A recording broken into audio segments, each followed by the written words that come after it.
Hello দোস্ত। তো শুনলাম আঙ্গুর বস্তি কিন্তু আমরা মাতাবুরি হানছে নদী পাতাত।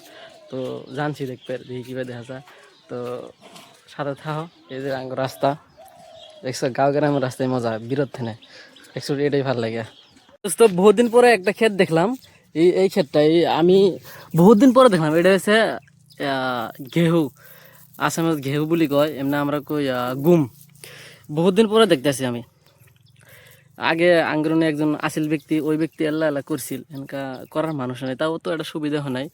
তো এই যে বস্তা দিছে, বড় বড় বস্তা, এটা মানে দেওয়ার উদ্দেশ্য হলো পানি আসবে না, আঙ্গর উম্মরে পাতা পানি যাবো না। তো ইমরা নদী আছে, নদীটা দেখা দাও। ইমরা নদী, এই নদী ভাঙ্গে খালি নদী ভাঙ্গা দিছে ইনু। ওরা জিসিবি টিসিবি রাখছে, ওরা আরো কাম করবো শুনতেছি, শোনার মতে আরো বহল হবো, তো আরো উঁচে হবো। তো আমার জন্য ভালো হতেছে। তো সবাই একটু সাপোর্ট করবেন। নতুন নতুন ভিডিও বানাচ্ছি, নতুন নতুন ভিডিও আসবো। গাঁও গ্রামের ভিডিও বেশি দিন, তো নদীর হিসেবে আজকে ভিডিওটা বানাচ্ছি, দেহ সাপোর্ট করিও বাস। Like, comment, subscribe.